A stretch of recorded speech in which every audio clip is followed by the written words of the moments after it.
नमस्कार, हम स्वागत करते हैं आपके अपने YouTube चैनल ज्ञान सार ऑनलाइन क्लास में। आज हम लोग समझेंगे क्लास 9 के समलंब चतुर्भुज के बारे में।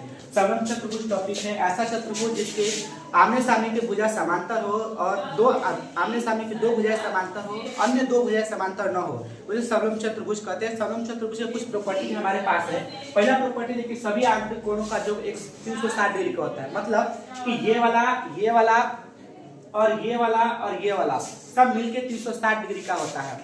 दूसरा प्रॉपर्टी है कि आसन्न कोणों का योग 180 डिग्री होता है। आसन्न कोण का मतलब यह हुआ कि यहाँ वाला और यहाँ वाला आसन्न कोण होता है, यहाँ वाला और यहाँ वाला भी आसन्न कोण हो सकता है, लेकिन ए और सी आसन्न कोण नहीं हो सकता है। कोण ए भी आसन्न कोण हो सकता है, कोण ए भी आसन्न कोण हो सकता है। इनका योग 180 होता है, ठीक है। तीसरा प्रॉपर्टी है कि अगर एक समलंब चतुर्भुज है तो उनके विकर्ण जो एक दूसरे को प्रतिच्छेद करते हैं ओ बिंदु पर, तो प्रतिच्छेदी विकर्ण जो होते हैं उनके भुजाओं का अनुपात समानुपाती होता है, मतलब ओ ए बट्टा में ओ सी और ओ बी बट्टा में ओ डी होगा। यही चीज यहाँ पे लिखा गया है। अगला प्रॉपर्टी के समलंब चतुर्भुज का ये प्रॉपर्टी जो ये सूत्र है, समलंब चतुर्भुज का क्षेत्रफल 1/2 गुणा समांतर भुजा का योग गुणा हाइट। समांतर भुजा यहाँ पे a सेंटीमीटर b सेंटीमीटर, ये समांतर, ये छोटी भुजा ये बड़ी भुजा है, तो समलंब चतुर्भुज में समांतर भुजा a + b का योग निकाल देंगे और गुणा हाइट कर देंगे और 1/2 से मल्टीप्लाई करें तो आपको क्षेत्रफल मिल जाएगा। आइए एक क्वेश्चन लेकर के चलते हैं। यहाँ पे क्वेश्चन बोला है एक समलंब चतुर्भुज PQRS में PQ समांतर है RS के। यदि कोण P और S 3:2 है,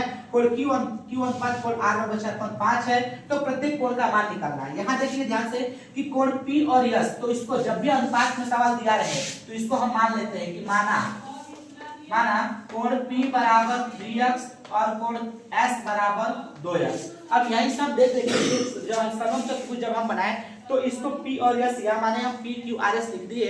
P और S ये आसन्न कोण है। यहाँ पे देखिए इसको P को 3x और S को 2x मान लिए हम। अब यहाँ पे हम जानते हैं कि आसन्न कोणों का जो 180 डिग्री होता है।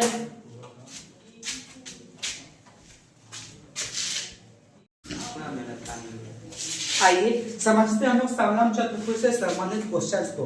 समलंब चतुर्भुज PQRS में PQ समांतर RS है, P और S का अनुपात दिया हुआ है कोणों का और Q और R का कोण का अनुपात दिया हुआ है। प्रत्येक कोण का मान निकालना है। हम यहाँ पे समझेंगे कि कोण P को मान लिए हैं ऐसा अनुपात में कभी भी सवाल रहे तो P को हम मान लिए 3x और S को मान लिए 2x। यानी अनुपात वाले सवाल को हमेशा x में मिलते हैं या हम y मतलब कोई अचर राशि मान लेते हैं जो बदलता नहीं है, ये x सबके लिए सेम ही है।